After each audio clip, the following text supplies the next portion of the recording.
Why is it go to that scene next? I need to set this back up. Oh my goodness. Hello. Welcome back. You just want to have me on next to play on air next to that music, right? That's basically that's your point, right? Clearly, that's your whole angle. You know what? You're right. Wait a minute. No, technically, that's not where it should go next. It should go into the camera rotation, but it's an eCam problem. We'll figure it out after. But don't let Doc hear you say that, because he'll come on the stream. Doc's going to be the one to fix it for me, I hope. Oh man. Hi Heather, how are you? Welcome back everyone to Creative Briefs. It's our weekly recap of the top news and a little bit of analysis on what's going on in the creator economy. Every week we try to bring you a roundup of the latest news, some of our own insights, and occasionally and usually a deep dive onto some topic that is highly relevant to the creator economy itself. We do go live on Fridays at 8 a.m. Pacific time, and you can find out more over at created.show. It's the official show page. In addition, we are streaming right now on Facebook, YouTube, Twitch, Link. Oh, we're not streaming on LinkedIn because I forgot to schedule it, and so hence you can't schedule it ahead of time. And we are on Twitter Spaces as well if you are choosing to listen through audio. So pick your poison, whatever is the most appropriate medium for you. In addition, we do post our show notes. We have our mailing list and all those other great things over at createdeconomy.com. It's our official site. So head over there if you want to find out more, see our upcoming guests, put your name in the hat to be on the show as well. So very excited, Ken. I know we have a ton of stuff to dive into this week. So why don't we jump right into it with the news? How you doing, by the way? Good. How about yourself? Now it's only been like a day and a half since our last Well, a lot can happen in that day and a half. I mean, the way creator economy news goes is that it all seems to dump on Thursday night to Friday morning. So I'm pretty sure everyone's thinking like, well, let's see. Greg and Ken have the show, and you know what? Let's just throw it all out there and just dogpile all the creator news, and that have them fit it in within the next somehow in the next 48 hours. I don't know how Rachel Maddow feels, because usually she'll be like, we had a whole show prepared for you today, and then blah. We have to do it. So we have to. I need a stack of paper and just like toss it in the air. It's like, all right, here we go. We're gonna do this. Well, welcome to this is episode 007, by the way, and we've done 15 on our other show. So that makes this is our 22nd episode in our series or adventure here in the creator economy. If you don't follow us already, we would love your follow over on YouTube, Twitter, Twitch, Flipboard. We're a created economy everywhere you can find us. We're trying to grow. And keep delivering great content for you. So we appreciate the follow. If you would like to join our Slack, by the way, we do have a great small community of folks who are builders, some creators, and it's a chance for you to sort of interact, ask questions, be part of an ongoing focus group. So feel free to pop over there. You can take a picture of the QR code or head over to bit.ly/created-slack, and you can join us over there. Oh, wrong slide. All right, Ken, let's go to the news now. Well, that was basically you're doing ephemeral. It's like a TikTok of the show right now. It's like, boom, done. We're good. Yeah. Good night, everybody. See you next week. All right. So let's get into the news. Whew. Now speaking of ephemeral, let's talk about TikTok, right? So there's a new report from App Annie, who's basically an app monitoring firm, which is claiming that TikTok, there's a lot more people that are spending time on TikTok in the US and the UK versus YouTube. Now, there's a little bit of, on one hand, this is pretty interesting statistic that the average time spent per user on TikTok. It overtakes YouTube. However, there's a bit of a caveat here that App Annie's research only is focused on Android apps in the United States. Now, that doesn't account for the fact that this research was only based on Android app? Only based on Android apps. That's Gotcha. correct. So, I mean, you factor in all there's also iOS. There's also bigger screens in the US as well, like your iPad or your phone. I'm sorry, your TV for YouTube. So, and TikTok's not necessarily available on that, although Amazon's new TVs that were announced this week are supposed to support TikTok, but that's beside the point. But then you also look at what's outside the US as well. Like there's a bigger market outside the US that's ripe for YouTube, that's ripe for TikTok to take advantage of, but TikTok holds dominance in China, but then also elsewhere in the United States, YouTube has elsewhere in the world, YouTube holds greater dominance with the amount of users that they have as well. So there's some interesting other statistics as well in here, is that in this App Annie report that's not just focused on TikTok, but it's also just focused on social apps in general, where they're saying like, while many social apps have included in-app purchases in the past, many were one-off items like sticker packs purchased from the company. Now, in-app purchases fueling the social market spend are often tied to gifting content creators during live streams. So the App Annie is making some sort of a research, some sort of I guess analysis as it relates to, the currency that goes on within these platforms, such as like what we were talking about on Wednesday during our founder roundtable, with like what Twitch has with their bits, all their multiple ways that you can pay people on Twitch. Same thing with on YouTube and the like. So there's an interesting report from App Annie worth reading. There again with the caveat for TikTok that it's only App. I think we should just delete this article because it's garbage.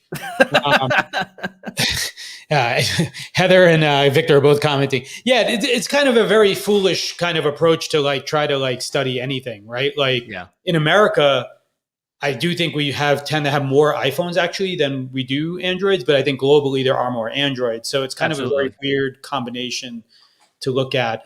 I have heard this, by the way, if you don't listen to Creator Upload, they have a great podcast as well. I was just listening to it this morning. They mentioned this, that the YouTube numbers are sort of staying somewhat static, right? And the TikTok numbers continue to grow. It'll be interesting though, right? Because we did see in, like when India banned TikTok, right? Alternatives have to pop in as well. So I don't know. Look, you likely as a creator should be paying attention to both platforms. If you're in it for the money, not necessarily in it for the money, but if you're planning to make money, right? YouTube is probably still a better place to have a larger audience currently, right? For just relative to direct monetization or naturally organic recurring monetization.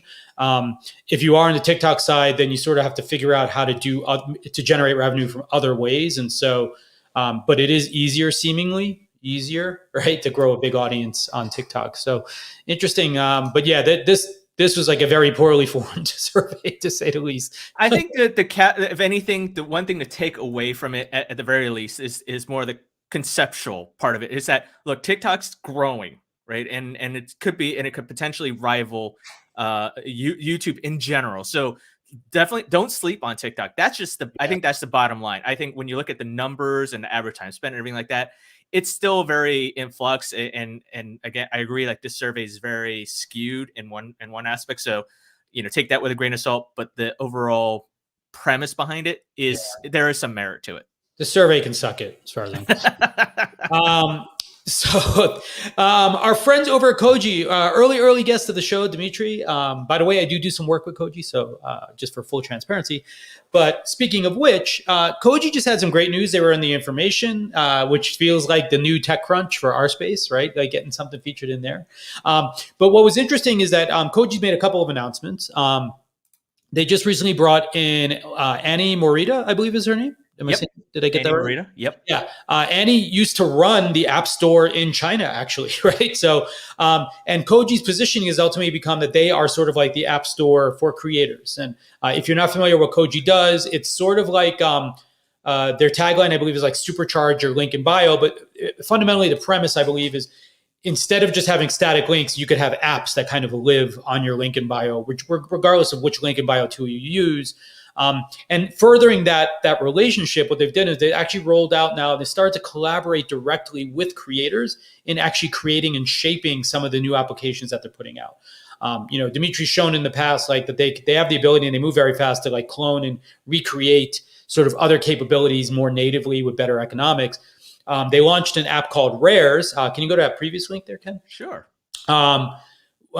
With Piper Raquel. She's a TikToker and YouTuber, I believe. Yep. 2 billion views, yeah. Billion views, yeah. She's so fairly large. And the interesting thing is that her app that she's launched on Koji, a couple of things. One, it basically does like a pixelated version of your art. So you can like sort of share kind of like an OnlyFans model, right? Like, but not for adult content per se, right? But you can share photos or videos with your fans, and then they can unlock that content, by buying it or by answering questions and some other things like that. So I think that's like a powerful construct, relatively speaking. The secondary effect here, though, that I think is really interesting is that you can also then, like any creator can come along and clone that app, actually, right? So let's say, we wanted to do behind the scenes shots of Ken's boxing match, right? We could put that out there, and then we could charge Matt $10 per picture to actually see you training. So anyone can clone that app actually in the Koji App Store, though, and then start running their own version of Rares. And that's true for all the apps in theory, but what they're doing is getting those really firsthand insights from creators to create these apps. So super interesting. I'm looking forward to seeing how this does. Ken, what are your thoughts? I think what's fascinating. I think this is you brought up this kind of like the open source type of model. Like you can kind of recreate these things. I think that there's something easy about it because I think what the problem with creators is that they're not necessarily developers, right? So there's a lot of ramp up time for them to get up, to kind of really set something up, right? I can't create my own version of Rares right now. I need to go find a developer. I need to, obviously plan it out and strategize and do all those type of things, right? But what you have with this is that, it's almost like with Parse and all these other companies in the past, where it's like easy onboard, right? You have this proliferation of low code and no code type of building development. So that makes it easier for anyone to really get up and running now. And so that's kind of I think that's a good thing, especially for creators who are like, okay, I want to be able to own my own app or have my own presence where people can follow me without having any of the limitations from like, TikTok or Patreon or OnlyFans or whatever. It's like, I can have it all within my own property and have my own dedicated community. So I think that's a pretty good thing. I think it's kind of, I like what you see here with Rare, you have that pixelation, stickers and text is very similar to Instagram, but then you have this, I guess, special area, right? It's like a speakeasy of sorts, right? You unlock it's this very special area that offers, a little bit more of a personal, intimate touch that you have with your fans. So, I mean, I'm kind of curious to see where this goes. I think it's a great move on Koji's part to hire someone, especially from who ran Apple's App Store in China. I mean, there's multiple aspects of that. One is the App Store aspect, which you talked about, but her background in China is going to play a big role in Koji's development, especially as the number 2 person at Koji, because China is very much at the forefront in terms of like app development and allowing people to communicate with other people, not through what we consider native, through traditional means, such as, websites or anything like that. It's all done through like messaging and all these like things like WeChat and Douyin and everything like that. So this is a good grab for Koji. Very interested to see how this accelerates things. And good luck to Dimitri and Annie. Absolutely. Let's go to our next story, Ken. All right. Let's talk more about influencers. Okay. This one was mine as well. This is an interesting story. The title is a marketer got pay rates from over 3,000 influencer deals to try and figure out how much creators should charge for posts on Instagram, YouTube, and TikTok. And the app is called Influent. It's actually from Julia Montgomery. She actually was, I believe she's like runs an agency, an influencer agency as well. But I do think what was interesting here is ultimately, I think like creator pay is one of these big question marks for the majority of the space, because what we functionally see is that she has an interesting stat in here. She said she recalled one instance working with two creators, each one with 1 million followers and similar engagement rates. One was charging $300 per post, while the other charged $3,000, she said. I think this is really interesting and compelling because it is very hard. Most people have a hard time negotiating. Most people have a hard time understanding their own value, right? And I think like what happens here is that if you don't know better, I wouldn't necessarily say, I mean, look, I guess to some degree you're being taken advantage of, but if you ask for 300 and someone says fine, then they're doing the smart thing for their business, right? And ultimately it's on you to try to do the smart thing for your business, right? So she went and did a bit of market research, tried to aggregate some of these rates from her own clients, from other folks. I hope this database does grow over time because I think it's going to be a very useful tool for the space as a whole. But she did say just to quote something from the article, it says, here's what she found were the average rates for a post on an account with 100,000 followers based on the responses she got. Instagram, the average was $840. The median was $520. And the range was from anywhere from 0 to 5,200. Yeah, it's right there in the article too, Ken. On TikTok, she found the average was $400, with the median being 120, and the range, going up to 3,400 basically. And YouTube, it was 830, pretty close to the Instagram as an average, right? However, the median was higher at $710.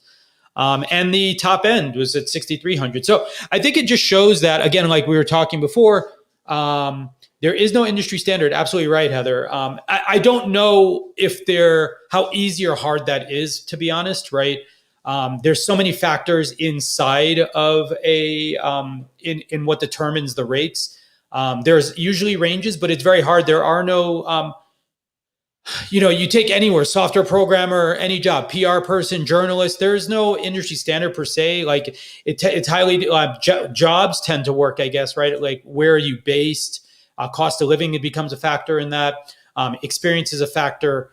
Other things like that. I think we can obviously and certainly do a better job of like having more transparency and more clarity. It also depends on the type of target, the CPMs that are relative to your space. So all these things are important factors. I don't think we should do nothing about it. We should do a lot more about it. Can we set standard rates though? I don't know. It seems a little difficult from my point of view to get to that point, but I think we can definitely do a lot more. Well, I think it's, if you look at the different professions, so you talked about like, with, there's no specific, there's no standard rate in terms of from a journalism standpoint to the developer standpoint or whatever. Like you charge a different rate for your development, for your consultant time, right? Versus what I would charge. I mean, it's also based off of, there's a lot of complexity in there in terms of like experience, right?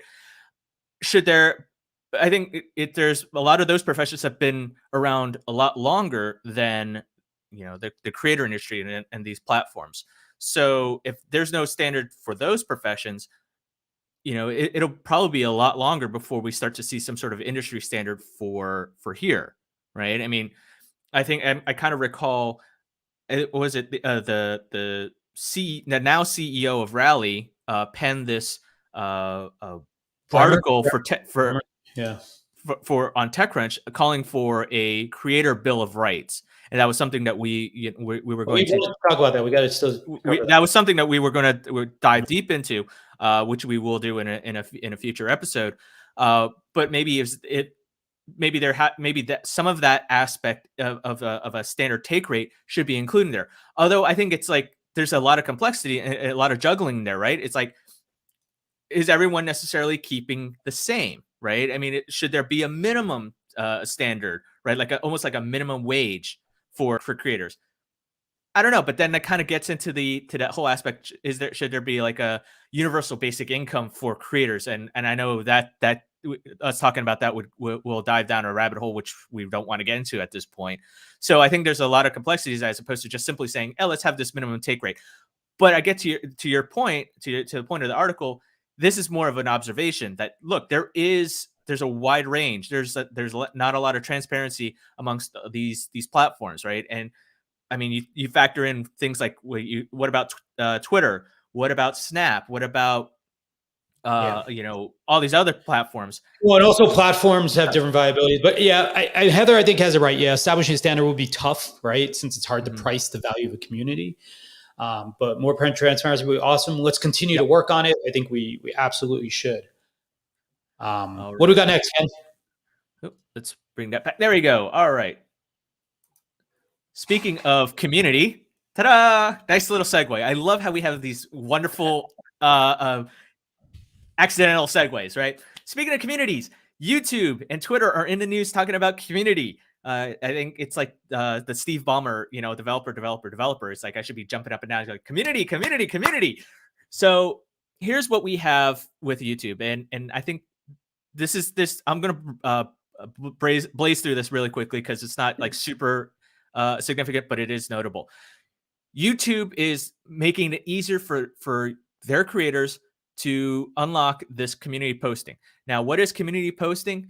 Community posting it's like a Facebook news feed type of or status update that you see in that creators can post, and that you as the user, a YouTube user, will see in your feed.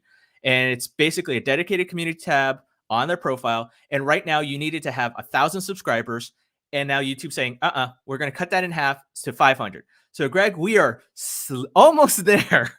If every one of you tells everyone you know to follow us on YouTube, exactly, we'll be halfway there. Exactly. let me just, Greg, say that one more time. Say that one more time. Halfway there. It's like, hey, and you can subscribe right now. Smash that subscribe button right now, right? But no, okay. So that's in the short. I think it's a nice move.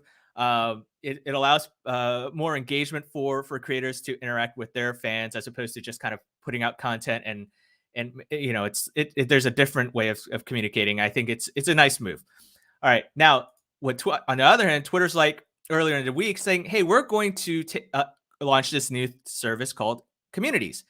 It's an invite only, and it's a take on Facebook groups and Reddit, and it basically consolidates all these tweets in this group around a specific topic. So you can have things such as, app development, around the Matrix movie, around Ted Lasso, the sports or whatever. And think of it like Facebook groups on Twitter. That's basically the gist of it. What could possibly go wrong? A lot of things on Twitter. From what I understand, this seems like a reasonable idea. It's a reasonable idea. Look, I think what Twitter's doing is they're redefining what they are in for the past decade or so, right? Twitter at one point has always been, what are you doing? What's happening, right? It's just been very much a 140, 280 character post. Now they're branching off into more ways to tweet, to talk to people with Twitter Spaces, which we're on now, assuming we didn't get booted off. You can communicate with outside of this, off of the non-foundational tweet with review, with a newsletter. Now they're going to be, now you can do it with communities as well. So the kind of really branching off and doing more communities. Before there was no real way to interact with like-minded or like-tweeted people without following a hashtag or following them, following their account. So this makes it a little bit easier. So folks such as like Heather, if she opted to be be active on Twitter, which I know she is, but if she wanted to dedicate more of her time to that, right? For example, hi Heather, wanted a nice little call out because you're here. This allows you to kind of like interact with them off your platform, so you're not necessarily on wholly dedicated to like one single platform. It's a nice. Twitter just wants more creators on their platform. Yeah, Heather has a good point here, Ken. I guess, is it like kind of like a better version of lists? It is, yes. So list is very much like you organize the people yourselves, right?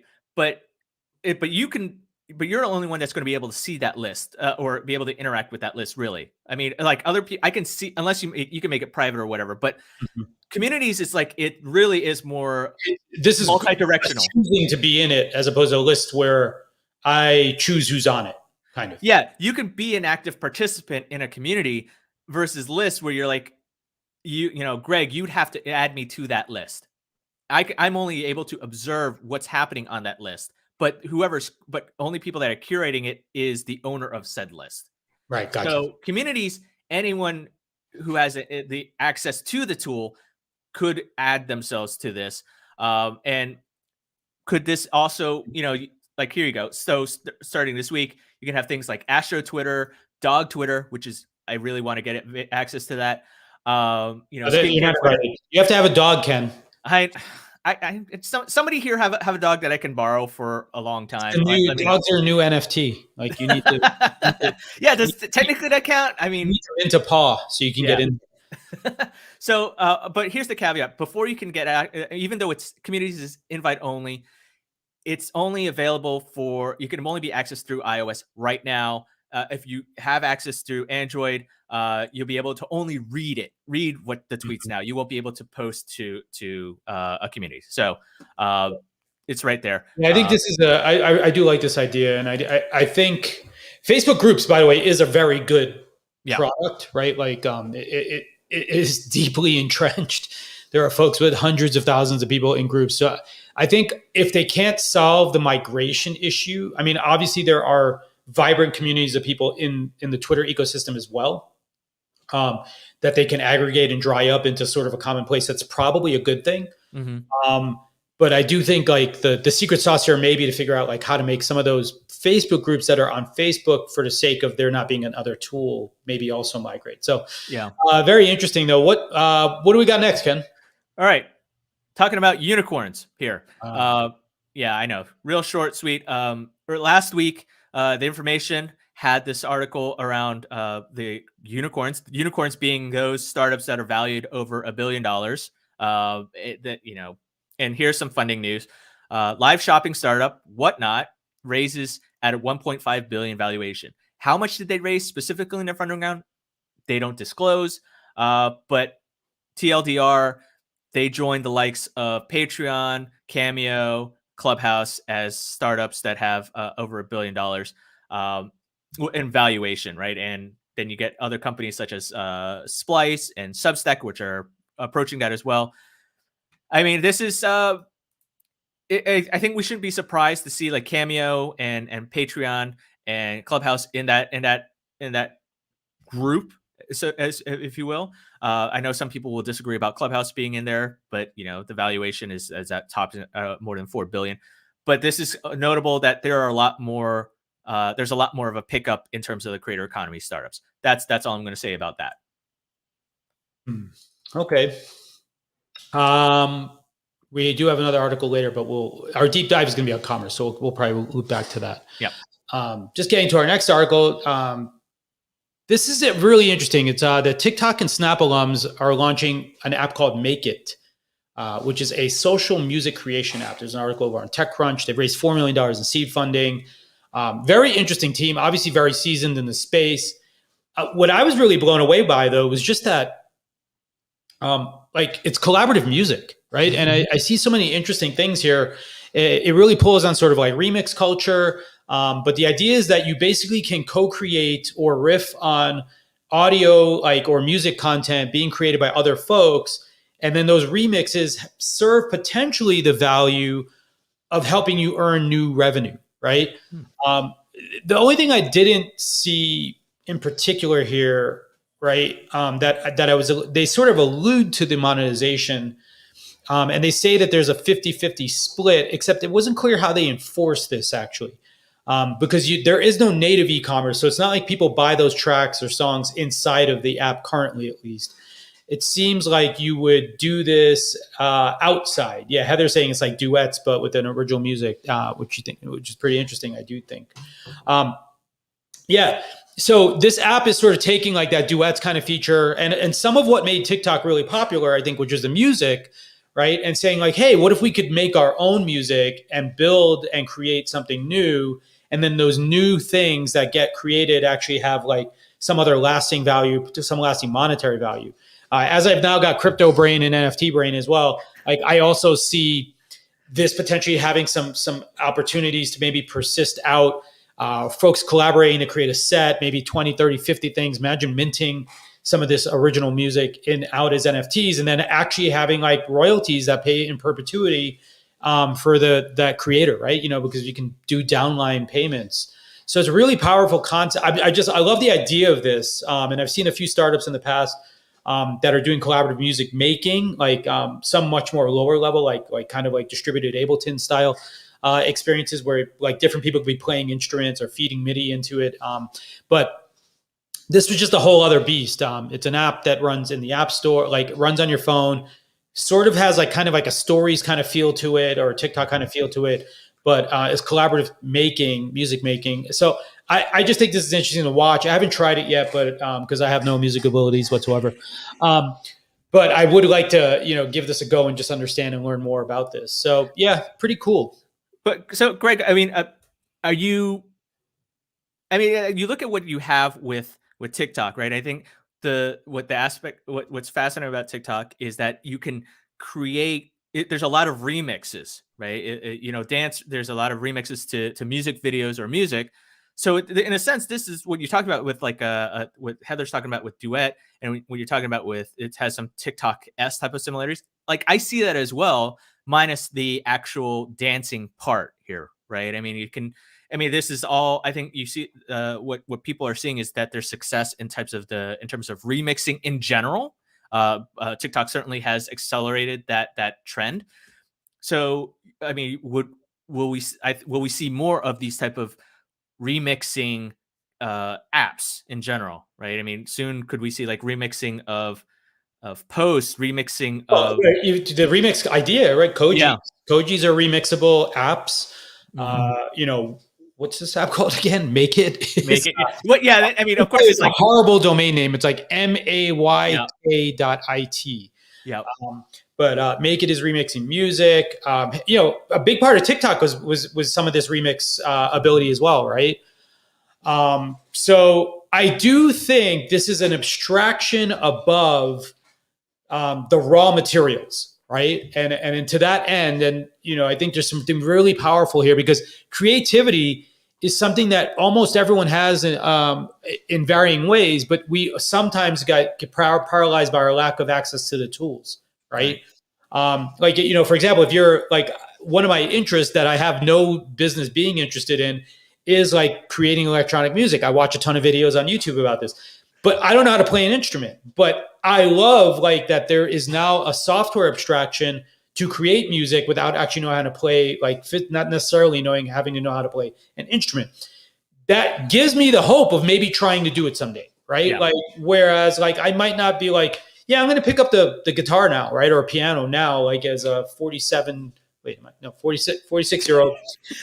At some point you forget it. It's like you just go by the decades. You don't the specific number here. You know what I mean? I forgot. I was rounding to it because my birthday's soon.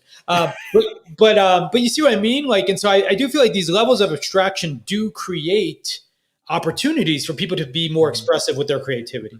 Yeah, and that's a great point, because you look at, as we talk about, hey, there's some interesting startups that are coming out, and we highlight them, right? Like, for example, Make It. First of all, I'm sure they're gonna have an issue from an SEO standpoint, right? I mean, it's like that again. That domain is I don't know how you're gonna promote that. Anyways, but you look at the downriver aspect, right? What the emergence of new creators that will flourish because of this, that could flourish because of this, because you're going to be looking at, like, to your point, right? It's like, oh, I like music, but I don't play an instrument, or I don't really have the capabilities to go out and buy the necessary equipment to do it. I just need something simple to do it, to create. This could make that happen. And so therefore it's like, now I can become a creator by, collaborating with other people and having an easy way to do it. Right. It's almost like, hey, I want to be able to do post processing for my photos, but I don't know how to do all the color correction. And voila, here comes apps like Instagram, like Snapseed and, Lightroom and all these other things that make it super simple for me to do it, that lowers that barrier to entry for these creators, right? So Victor has a great analogy here, actually, Ken. It's just like the low code, no code musical tools. yeah, I think that's going to be a real popular theme in the creator economy, is the low code or no code.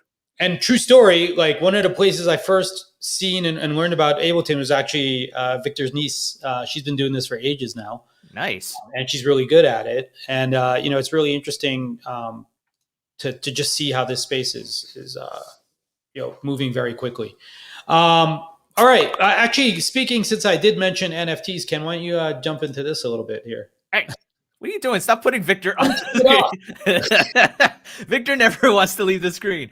All right. So again, speaking of NFT, my goodness, we don't plan this at all. It just winds up having these amazing segues here. So Dispo, which is created by YouTuber, which was co-created by YouTuber David Dobrik, is looking at potentially allowing people to sell their photos taken from the app as an NFT. I think this is only like an exploratory feature right now. There's no timeline for when this would happen. There's no infrastructure or anything like that. So, don't everyone download Dispo all at once and hope to start making your money off of your photos, because a lot of people are off of Dispo after some of the stuff that happened also. Yeah, there's been a lot of bad stuff that's happened with Dispo, specifically with David Dobrik. There's issues with the people on some people on his crew who have been accused of sexual abuse or harassment crime. So, but we won't get into that. Obviously, those are very serious things. Yeah. Yes. Relative to this topic. Though, absolutely. And you can go certainly do your research on this. Still this potential, however, right? Yeah. Again, of how the Web3 sort of decentralized land is overlapping, right? Again, as the means of production and creation do lower, as people can be more inventive and creative, creating marketplaces and economics around it seems to be like where we're moving to very, very quickly. Yeah. And look, this doesn't necessarily, the Dispo is not necessarily the focus of it. It's the background behind it, is the fact that you're going to be able to, could they turn photos into NFTs? Could a platform help users turn their photos into NFTs? Like this could be with Snap. This could be with Instagram. This could be with, like Google or Apple, whatever, right? It doesn't have to be Dispo. It just happens to be, that's the focus of this article. But they are trying it, and hats off to them trying to give it a shot. And I think it's a great move for that to happen, for anyone to explore that, because NFTs are all about, the creative art behind a photo, right? Not everyone can design, not everyone can draw and illustrate. I can take great photos. Maybe I want to take a nice photo of, the Space Needle or Golden Gate Bridge. I have a bunch of photos I've taken over the course of my lifetime I think are great that I frame up, but maybe I want to sell those, right? And that could be a nice little thing to do, to be able to easily turn that into NFTs.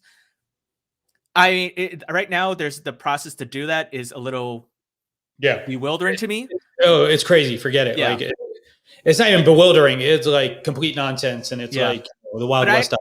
I almost equate this right now to Square, to Commerce Startup Square going into Bitcoin. That's kind of like the equivalent. Like it's a little bit like, whoa, it's out there, but there's some possibilities there. That's kind of where I state this right now. Yeah. All right.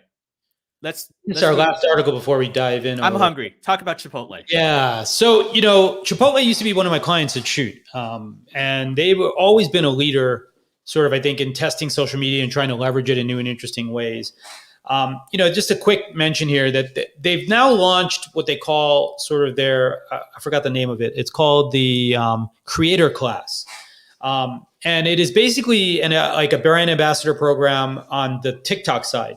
I think there's a couple of interesting things here, though, that are worth mentioning. One is that the way that they found the folks for this program were that they were looking for people who organically mentioned Chipotle. So it just proves that I think your actual true care and attention on something, may have some real value. And so, to the extent that everyone out there is talking about the things that they truly care about, I commend you and hats off. And hopefully it leads to bigger and better opportunities.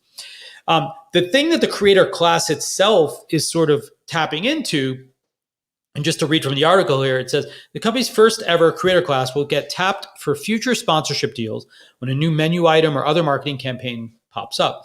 They'll also have access to a list of ambassador perks like free food, catered meals, burrito promo codes they can share with followers, and the option to visit the company's test kitchen or join paid content strategy sessions with the Chipotle team in a consultant-like role. Now, this is like so much of what I've always dreamed and hoped like that we would have as the interaction model between brands and creators. It is great rewards for your audience. It is being utilized for your insights and your leverage. And it is also being maximizing sort of your reach and the breadth of your audience itself as well. So I think like this is, now my only beef with this is that there's only like 15 of them like sort of in this program. I wish it was like 500 or 1,000 people. But hopefully they can grow this into something larger. But I do hope that more brands start to see the world and creators for all these various roles and functions that they have, because I think there's tremendous value tapped up inside of the brain of every creator out there, especially someone who's gotten to scale, right? Like you figured out a lot of things to be able to get to where you are. And so I do hope that this program does expand over time for sure. I kind of sort of want this, I don't know, this badge, this placard, I don't know what that is. I think it's like, well, it basically is a placard with the Chipotle logo and the creator and the words and a badge calling Creator Class 2022, and then they have the Chipotle plastic fork that you would get when you go into the restaurant, right?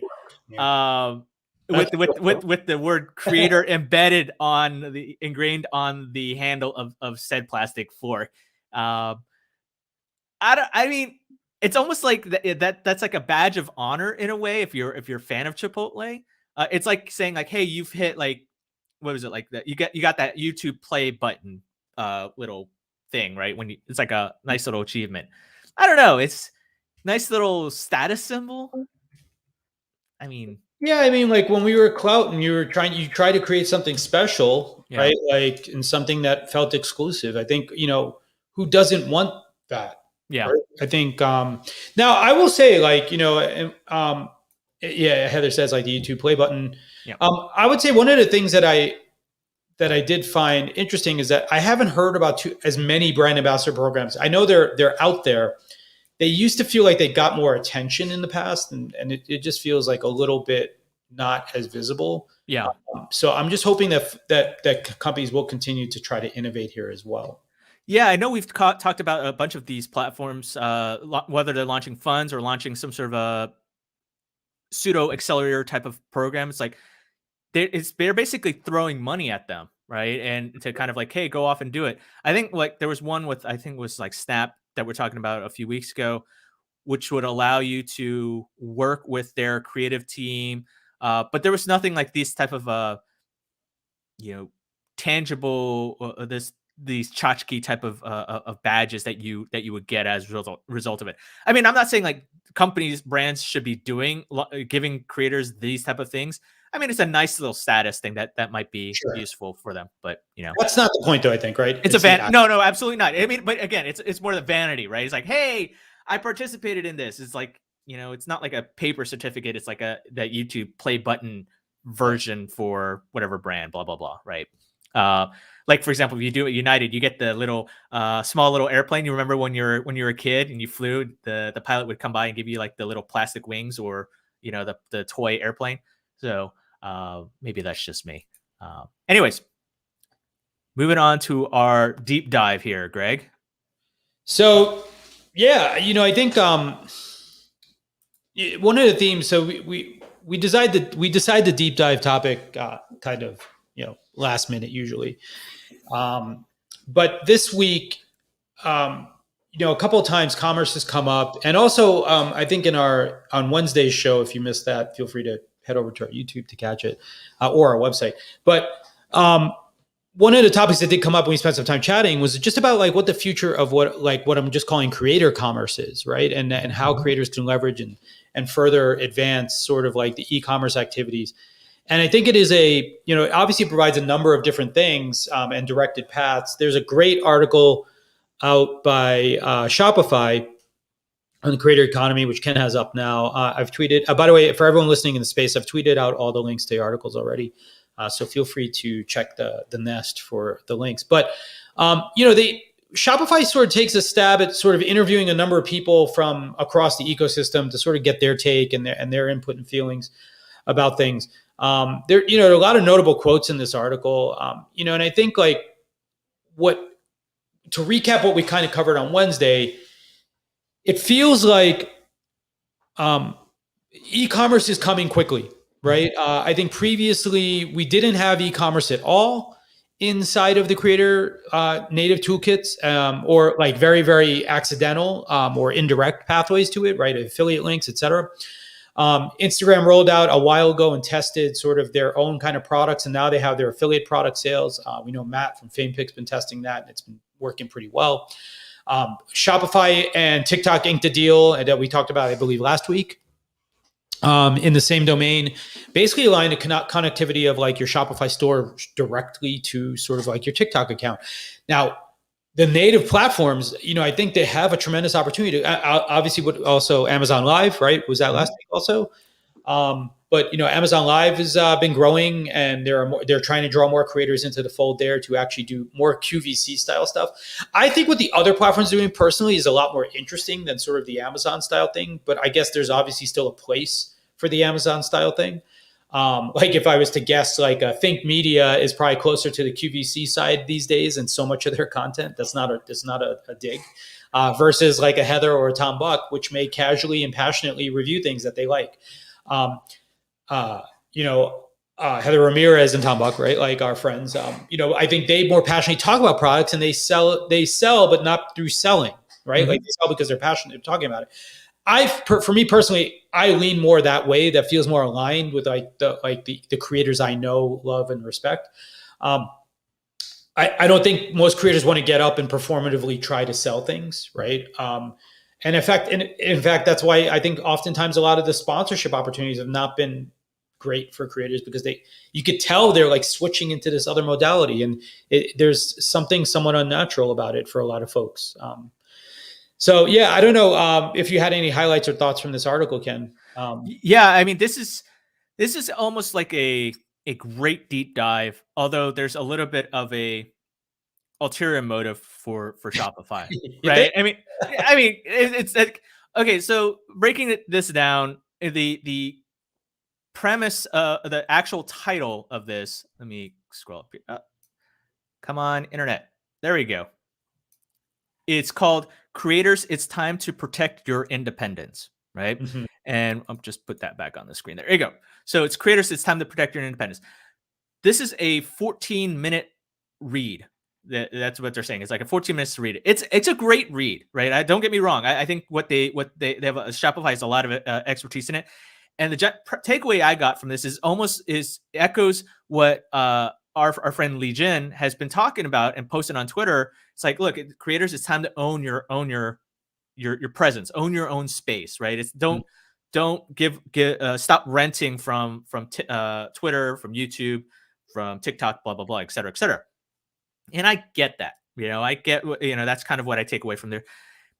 And from what Shopify is suggesting is that you don't, specifically from a shopping standpoint, is don't, make yourself beholden if you're going to sell any merchandise of whatever sorts. It could be through brands, it could be your own merchandise, whatever. Don't just give it don't keep renting from Instagram. Don't keep renting from Amazon. Don't keep renting from Facebook or YouTube or whoever is going to facilitate it. Like, own your own marketplace, own your own shopping experience, right? Don't do a pop-up store. Like, own your own actual digital brick and mortar. And Shopify's like, hey, we can do that because we're a place for creators, for independent people. So that's the ulterior motive. It's like Shopify wants more people on their platform, but they also have some true value in what they're saying. Is like, look, we support these independent things, as opposed to, there's been a lot of grief with Amazon and Facebook and so on and so forth, right? You're kind of like, do you necessarily want to do that?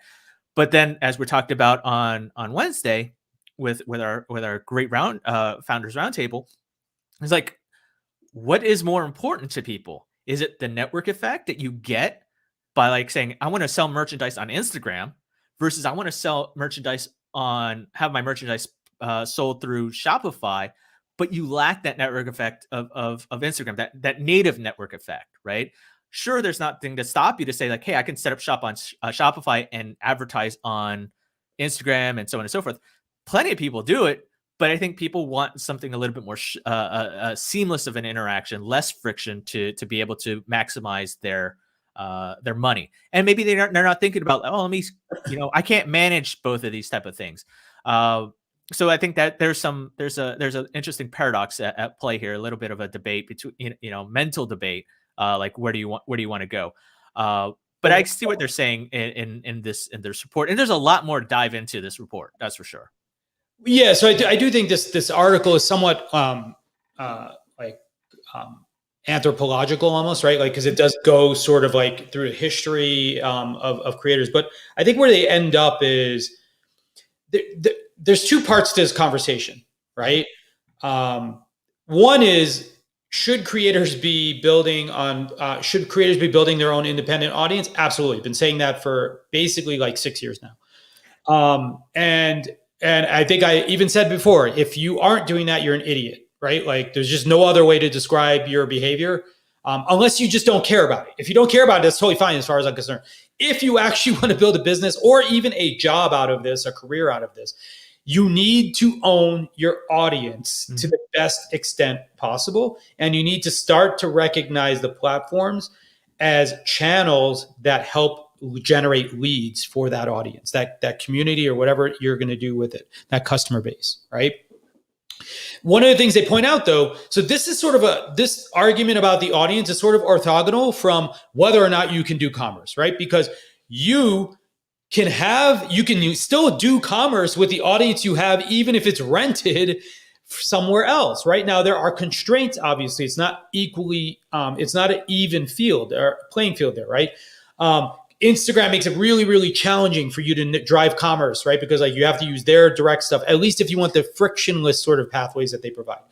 If not, it's going to be link in bio off to like a store, or it's going to be a link from your link in bio to a store. Mm-hmm. YouTube, a little easier, right? Like you can have links in your descriptions, et cetera, right? Like, so there's a little bit of bigger opportunity. Obviously, Amazon, straight up, you can just sell whatever you want, right? Like, and you're going to earn affiliate money. You're not going to necessarily earn the direct revenue, right? So it's a hodgepodge of solutions today relative to like how much commerce you can actually generate. Mm-hmm. I would still argue, though, that it's still at least relative today, not because more creators can't sell earlier.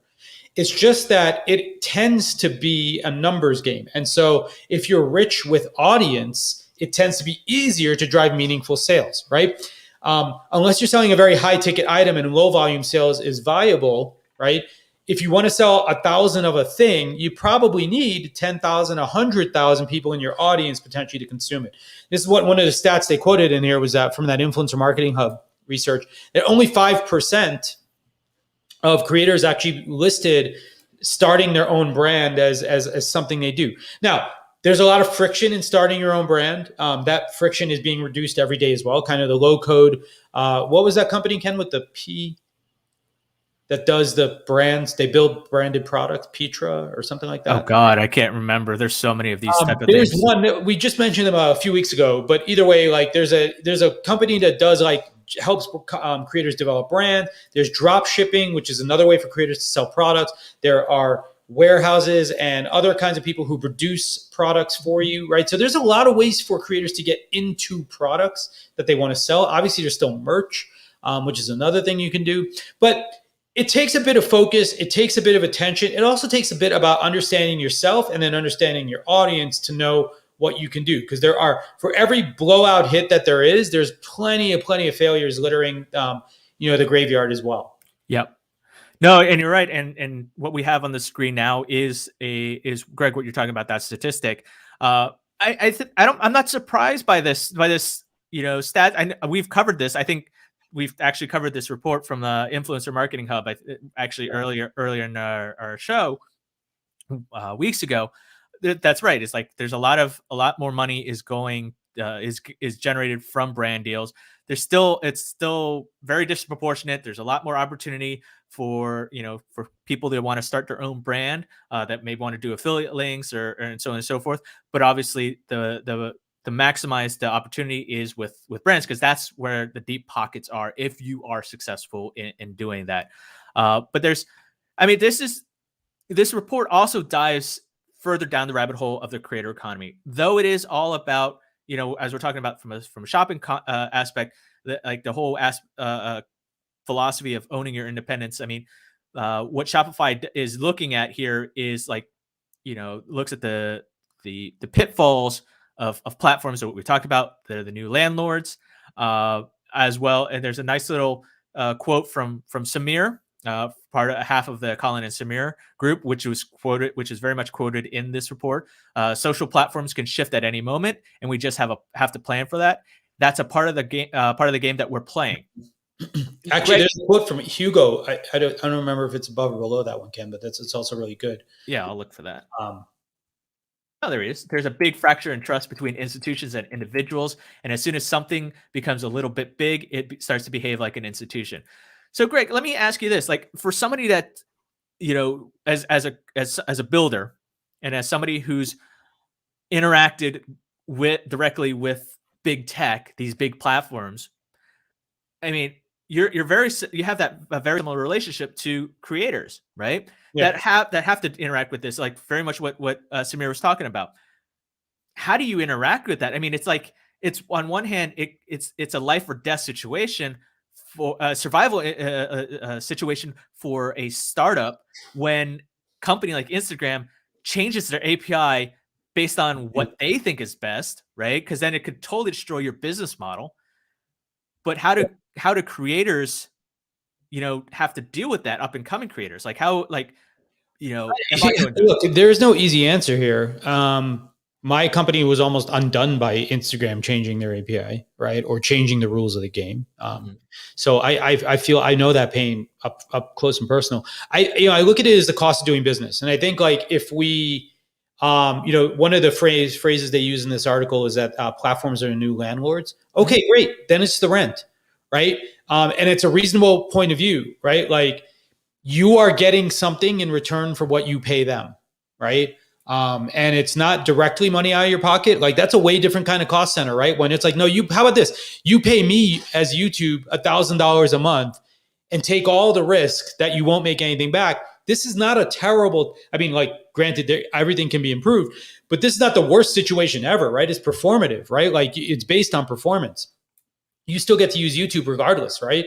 When you want to rent an office, you don't get to decide, wait till the end of the month to see how much money you make, right? To pay it. You pay it up front. You take on that, you bear the cost up front. I do think, as Colin and Samir point out, I think that's just the rules of the game, right? This is a channel for acquiring new customers, new audience, right? And if you look at it from that point of view, then you say, great, is this tax worth it? Maybe it's not, right? Maybe you don't have the tools, the resource to use a marketing channel to generate leads, then don't use it. YouTube isn't a good fit for you, don't use it. TikTok's not a good fit for you, don't use it, right? Mm-hmm. Maybe the type of customer you get from that platform is not good, don't use it, right? So you have to just adapt. I think this, is the best frame of mind that a creator can have. We are entrepreneurs. These are service providers that help us get to where we're going. And there's an inherent tax or cost associated with using those tools. You don't get to use Salesforce for free, right? But if you think Salesforce is going to create a lot of value for you, you pay out of pocket. Now, we are moving to a place where more and more creators, as they build that audience, hold that audience, own that audience, can help set the rules for how they monetize from those people in an entirely different way than the previous generation of tools. And that's okay. That may be the way that we want to go. It may not be the way that you want to go. Some people may not want to take on all of that work. And this is still a better business model as an entrepreneur for me to just work with these channels, have my leads delivered to me, right? And I'll pay the commission to the salesperson, basically, right? When we had sales teams, we pay commissions to our salespeople. I don't begrudge paying my salespeople a commission because they're out there doing the work, working a deal till it closes and delivering dollars to the company. that's how it works, right? Right. Just like I don't own everything that person does, right? So if you can make money outside, I don't have any stake in that. So I think, and this article I think does a good job. It actually points out that creators are entrepreneurs, and like, Hugo has this great quote, and we do have to go because we're at time. But he says a startup is an organization that scales. A creator is an individual that scales. Right? It's the same DNA, and I think that if we start to really own and step into that concept, I think we could get past all of this like victimology and backwards lookingness, right? Like that has dominated too much of the conversation as far as I'm concerned. Talking about what the platforms who's invested over the course of 10 years, everyone invested, creators invested time, but the platforms also invested to get to that size, and then blaming them now for being what they are, that's not going to get us anywhere. Right? Mm-hmm. Like Google isn't going to fundamentally change its business model. They're still going to sell ads, right? And they're still going to want a percentage of the ads they sell. Now they may tweak that number, but there's always going to be people who complain that it's too much. Yeah. If you have a complaint, go invest your time and energy with the people who are doing it the way you think it should be. Don't complain about the other business model, however, right? That business model is here because it is meaningful and it is work to create, as Matt pointed out. The entire creator class that we know today only exists because of those platforms. So there's no point in arguing with what they have done. Now we can try to change what they're going to do. We can invest our time and energy in new ways to do it. And you can step out on your own and invest in your own ability to do things for yourself. So, I mean, I think in short, definitely read this great report from Shopify. There's a lot of points that that Greg has made that's in there. I'm surprised they didn't reach out to you, Greg, to talk to you about this, because there's a lot of things such as platforms, being a landlord, creators being an entrepreneur, owning your own independence and shopping and everything like that. And there's a lot of things such as the creator tech stack. We're talking about low code and no code, which has been a great theme for this week. Is something that we should probably bring someone on the show to help explain further.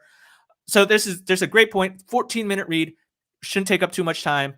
Worth checking out. And I think that'll wrap up our deep dive for this week. All right. Well, we're sad to have to go. By the way, I just did see breaking news that a judge has ordered Apple to change their practices. So everyone go read around. I'm sure you will find something interesting on that as well. Ken, as usual, great time.